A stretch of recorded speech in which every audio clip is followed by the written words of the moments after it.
seniman tokoh masyarakat Minangkabau, almarhum Jazirah. Penampilan seni budaya yang terdiri dari 3 episode. Episode pertama, visual Jazirah Arab. Episode ini adalah tentang turunnya surah Al-Mudaththir 1-7 sebagai perintah Allah untuk bangun dari tidur, mengagungkannya, dan meninggalkan perbuatan keji. Koreografi kain putih dari penari dan visual multimedia kain putih lain terkesan terbang sebagai simbol mulainya manusia melepaskan, meninggalkan kelalaiannya, dan diakhiri suara syahadat. Episode kedua, Minangkabau dan Islam, mengangkat peristiwa Bukit Maha, yaitu tentang pertikaian kaum adat dan ulama yang menamakan dirinya harimau dan salapan. Mereka saling berhadapan hingga terjadinya konsensus perjanjian Bukit Maha, yaitu adat basandi syarat basandi kita buka. Sajian episode kedua disampaikan dengan konsep opera dan konsep bertutur dari kekayaan tradisi Minangkabau. Episode ketiga, Keberagaman Budaya Indonesia dan Kepercayaan Kepada, Ketuhanan yang Maha Esa. Betapa penting peranan tokoh-tokoh Sumatera Barat pada proses terbentuknya NKRI. Simbol bagaimana masyarakat Minangkabau sangat menghayati keyakinan kepada Tuhan yang Maha Esa dengan koreografi inspirasi dari tari tradisi Ida menghadap ke satu arah dan diakhiri dengan lantunan surah Al-Imran ayat 103 tentang kerukunan dan persatuan. Naskah dan konsep almarhum Nasib Basir dan El Kasih. Artistik direktor Rama Suprapto, koreografer Hartati, musik direktor Andi Yanto, komposer tradisional musik Syahrial Tandu, aktor kaum adat Al-Kawi, aktor kaum ulama Chandra, lighting designer Jenny, multimedia Zaki Ahmad Fauzan, kostum designer Eli Kasih, show director Dan Ceker, stage designer Iskandar Ludi, Juni Azwar, artistik konsultan Tom Ibu. Hadirin, inilah Syahadat Mengangkat Harkat karya Nasib Basir.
tasbah jiwa. Wala tamnun tastaksil. Walilah bika fasbih.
Islam kabarunai terus bersama Sarawak melalui ke masyarakat suku Filipina.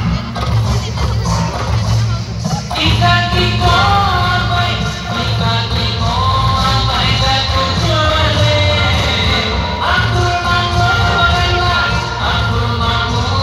dan walianya. Wujudkan dari jiwa, berbantu bersama pulang rasa dan ikut doakan sepakan alam. Kau perahu kerajaan dan parado di Sulawesi itu.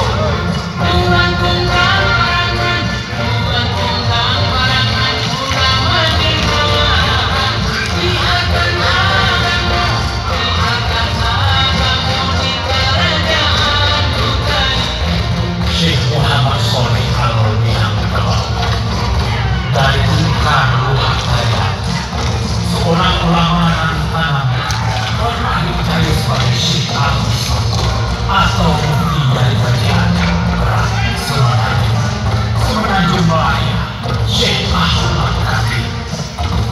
Berbangga hati memakai nama Minangkabau merasa dan berlaku agar di tahun 1830 April saja baru 30 tahun.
Bergabung bersama ketiga ulama muda ini, yaitu Tuanku Nan Receh dari Kamang, Tuanku Padang Dua, Tuanku Mansiangan dari Canduang, Tuanku Pasaman dari Galuang, Sungai Gua, dan Tuanku Rau dari Biaro.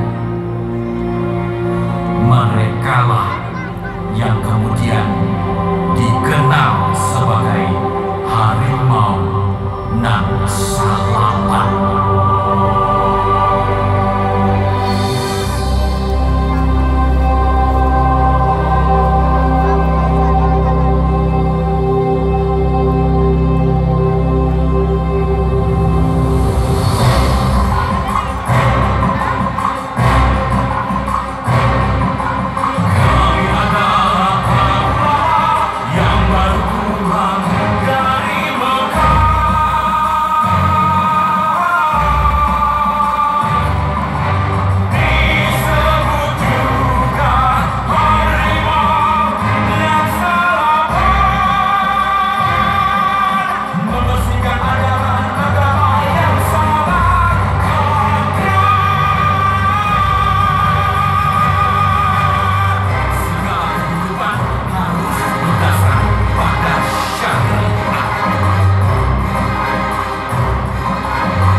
Ingatlah nikmat Allah ketika dahulu kamu bermusuhan. Allah mempersatukan hatimu. Dengan karunia-Nya kamu menjadi bersaudara.